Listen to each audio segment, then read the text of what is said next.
माझ्या बाजूला असलेली ट्रॉफी म्हणजे मुंबईच्या सांताक्रूजच्या बाजूला म्हणजे जे एअर इंडिया कॉलनीचं ग्राउंड आहे त्या ग्राउंडवर प्रत्येक वर्षी होणाऱ्या सुप्रीमो चषक टेनिस क्रिकेट स्पर्धेची आणि त्याचंच आयोजन जे आहे ते करण्यात आलेलं आहे। आजपासून या सामन्यांना जे ती सुरुवात झालेली आपल्याला पाहायला मिळते। मैदानात जे ते नुकतेच आता खेळाडू जे ते उतरलेले पाहायला मिळतात। खरं तर नुकतेच शिवसेना पक्षप्रमुख उद्धव ठाकरे जे ते या ठिकाणी येऊन या संपूर्ण सामन्याचं जे ते उद्घाटन आणि सामन्याला सुरुवात म्हणून धावपट्टीची जे ते पूजा करून गेलेले आहेत। उद्धव ठाकरेंकडून या ट्रॉफीचं सुद्धा अनावरण झालेलं आहे। खरं तर बाळासाहेब ठाकरे यांच्या स्मरणार्थ ही संपूर्ण हा सामने जे ते प्रत्येक वर्षी भरवले जातात आणि यंदाचं हे 11वं वर्ष आणि 11व्या पर्वात आता ही सगळी मंडळी रोमांचकरित्या जी आहेत त्या मैदानावर आलेले आहेत आणि मोठा उत्साह जो आहे तो आपल्याला पाहायला मिळतोय। आमदार अनिल परब सुद्धा आपल्या सोबत आहेत। सर 11वं वर्ष आणि तेवढाच उत्साह पाहायला मिळतोय। नुकतेच उद्धव ठाकरे सुद्धा येऊन गेलेले।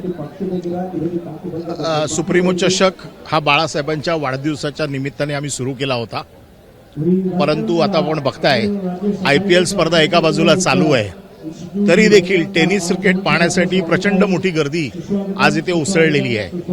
लोकांच्या मनातला हा खेळ आहे तो रस्त्यावरती जो खेळला जातो तो प्रत्यक्षात लोकांना अनुभवता यावा, त्याचे सगळे देशभरातले खेळाडू बघता यावे आणि ह्याचा स्तर आम्ही दिवसेदिवस वाढवत नेला आणि आज 11व्या वर्षामध्ये देशभरातले खेळाडू इथे खेळत आहेत। आणि आपण नुकतेच आता शिवसेनेचे पक्षप्रमुख उद्धवजी ठाकरे इथे येऊन गेले, त्यांनी शुभेच्छा दिल्या स्पर्धेला आणि मला असं वाटतं की बाळासाहेबांनी जे काय आम्हाला शिकवलंय की लोकांना जे हवंय ते तुम्ही द्या। तर एक क्रीडा प्रकार हा एक मनोरंजनाचा प्रकार असतो लोकांसाठी, तो देण्याचा आम्ही प्रयत्न करतोय। उद्धव ठाकरेंनी एक महत्त्वाची बाब नोंदवलेली की स्पर्धा सुरू केल्या जातात पण त्यांना घेऊन जाणं, त्याला 11व्या वर्षापर्यंत नेणं आणि प्रत्येक वर्षी त्याचं वैभव वाढवणं ही कौतुकाची थाप म्हणावी का? नक्कीच दरवर्षी उद्धव साहेब या स्पर्धेला येतात। पूर्वी बाळासाहेब देखील या स्पर्धेला आलेले आहेत आणि ज्या पद्धतीने या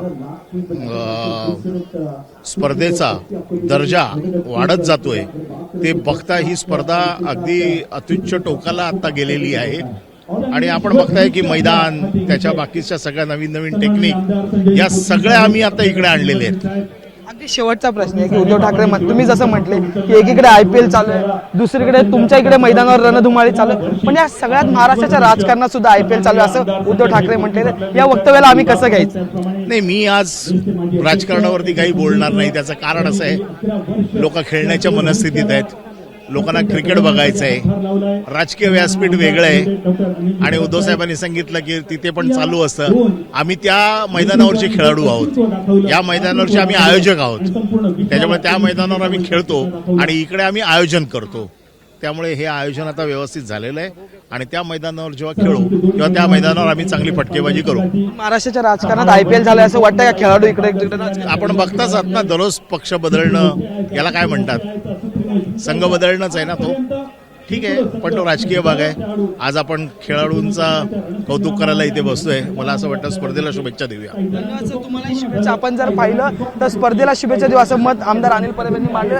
त्यामुळे पुन्हा एकदा आपण या एका ग्राउंडवर जे ते मैदानावर नजर टाकूया। खरं तर बॅट्समन जे आहेत ते उतरलेले आपल्याला पाहायला मिळतात, स्ट्रायकर नॉन स्ट्रायकर आलेले आहेत, एकंदरीत गोलंदाज फलंदाज दोन्ही तयार झालेले आहेत, फिल्डिंग लागलेली आहे आणि त्याच्यानंतर आता हा या पर्वणीला 11व्या पर्वणीला सुरुवात झालेली आपल्याला पाहायला मिळते आणि सुंदर अशा 2 ट्रॉफीज सुद्धा या ठिकाणी आणि त्यासोबतच इतर चषक जे ते या ठिकाणी सुरू ठेवले। त्यामुळे यंदा देशभरातून अनेक क्रिकेटर जे ते क्रिकेट प्रेमी या ठिकाणी उपस्थित झालेले आहेत, अनेक संघ देशभरातून आलेले आहेत। केरळचा संघ या ठिकाणी असणार आहे, राजस्थानचा, गुजरातचा संघ असणार आहे। त्यामुळे यंदा सुप्रीमो चषकची बाजी कोण मारणार हे पाहणं औत्सुक्याचं ठरणार आहे। व्हिडिओ जर्नलिस्ट हेमंत कदमसह मी अजय माने, ABP माझा, मुंबई। ABP माझा, उघडा डोळे बघा नीट।